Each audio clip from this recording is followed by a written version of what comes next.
ആയിഷ ഉമ്മ റളിയല്ലാഹു അൻഹ പറയുകയാണ്, ഒരിക്കൽ റസൂലുള്ള വീട്ടിലേക്ക് കടന്നു വരുന്നതിന് മുമ്പ് ഞാനിതാ സൂചി വെച്ചുകൊണ്ട് എന്റെ വസ്ത്രം തുന്നിക്കൊണ്ടിരിക്കുമ്പോ എന്റെ കയ്യിൽ നിന്ന് സൂചി ഇതാ നിലത്ത് വീഴുകയാണ്. ഫഅഖബല അലയ്യ റസൂലുള്ളാഹ്, അല്ലാഹുവിന്റെ റസൂൽ എന്റെ വീട്ടിലേക്ക് കടന്നു വന്നു. ആകെ കൂടി പ്രകാശമുള്ളതാകുന്ന വാതിലിലൂടെ ഒരു വ്യക്തി ഇതാ കടന്നു വരുകയാണ്.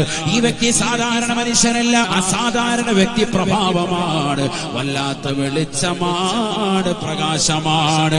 ആ റസൂലുള്ള കടന്നു വന്നപ്പോ ആ പ്രകാശത്തിന്റെ പ്രോജ്വല പ്രഭ റസൂലുള്ളയുടെ മുഖത്ത് നിന്ന് അടിച്ചു വീശിയതിന്റെ കാരണമായി ഒരു ചെറിയ വിളക്ക് പോലും ഇല്ലാത്ത എന്റെ വീട്ടിന്റെ അകത്ത് സൂചി എന്ന നിലത്ത് വീണ് പോയ ചെറിയ സാധനം കാണാൻ സാധിച്ചു എന്ന് ആയിഷ ഉമ്മ റളിയല്ലാഹു അൻഹ പറഞ്ഞുവെങ്കിൽ എത്ര പ്രകാശമാണ്, പ്രകാശമാണ്.